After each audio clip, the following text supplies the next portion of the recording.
Bom dia, então esse exercício é bem parecido com o exercício anterior, mas a gente vai resolver ele utilizando as relações entre carregamento, esforço cortante e momento fletor.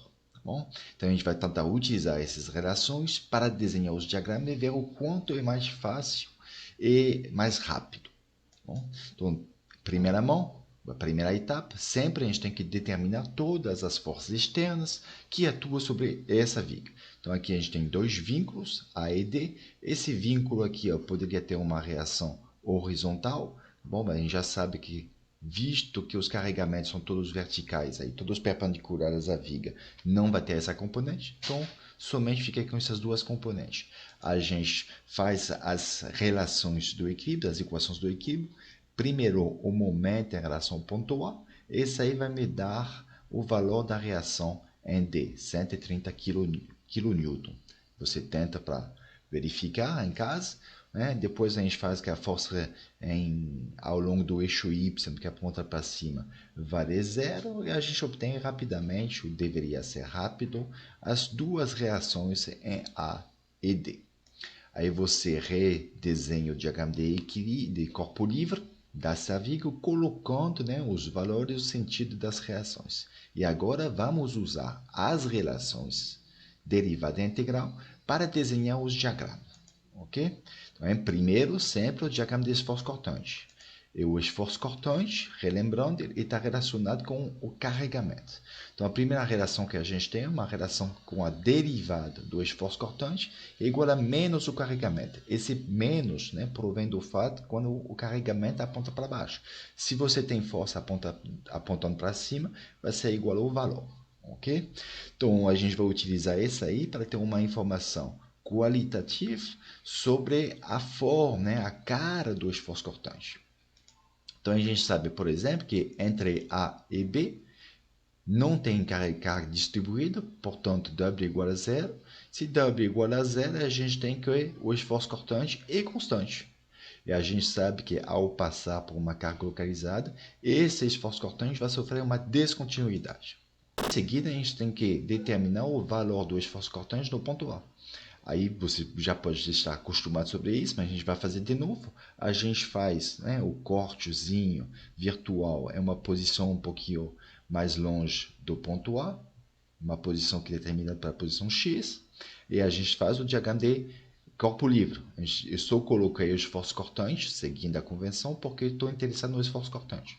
Aí você faz o somatório das forças ao longo do eixo Y, que aponta para cima, que tem que ser nulo, e você encontra o valor do esforço cortante no ponto A. Esse valor é constante, ok? Vai até o ponto B. Em B sofre descontinuidade, vamos ver quanto que vale de fato essa descontinuidade. Aí eu faço o diagrama de esforço cortante, cortando um pouquinho após o ponto B. Bom, esse aí é o comprimento vale x também. E a gente faz o mesmo tipo de equação de equilíbrio. Agora a gente tem o quê? O que aparece em relação ao caso anterior? A gente tem essa força de 100 kN que tem que levar em consideração. Essa força localizada que aponta o ponto B. Esse aí faz com que o valor do esforço cortante após o ponto B vale menos 10 kN. Ok? Então a gente tem 90 kN antes, menos 10 depois. Ele diminuiu, o esforço cortante diminuiu de 100 kN. E a gente pode fazer esse tipo de raciocínio para as outras partes. Então, entre B e C também não tem força, não tem carga distribuída, W igual a zero. Então, o esforço cortante é constante, valendo menos 10 kN. Em C, ele sofre uma descontinuidade. A gente viu que se a carga localizada aponta para baixo, o esforço cortante vai diminuir daquele valor. Então, passa de menos 10, menos 60, vai me dar menos 70.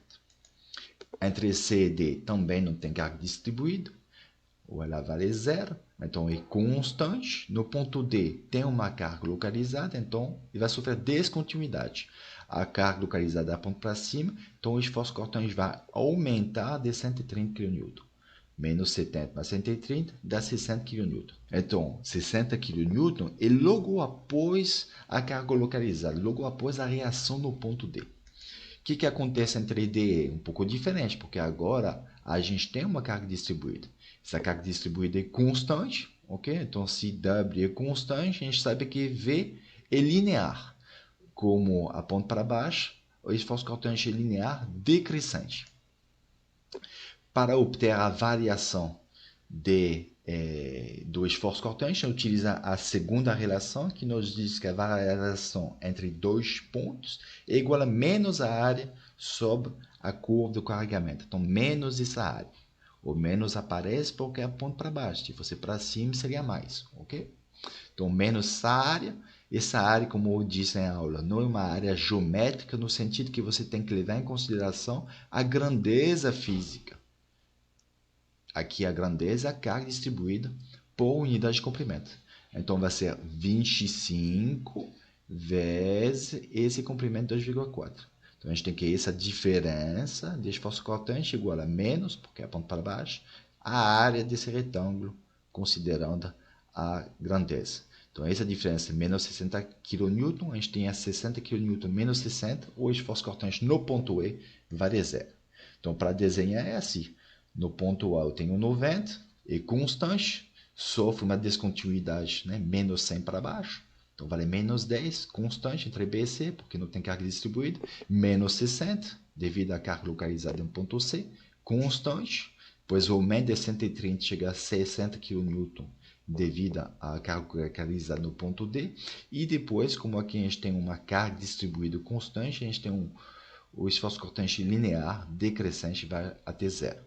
Bom, aqui no ponto E não tem nenhuma carga localizada aplicada, ele está livre, vamos dizer assim, então tem que chegar em zero. Bom, como a gente sabe que vai utilizar as informações relativas às áreas por baixo do esforço cortante, a gente já faz essa conta. Então, para isso, a gente precisa desses comprimentos, ok?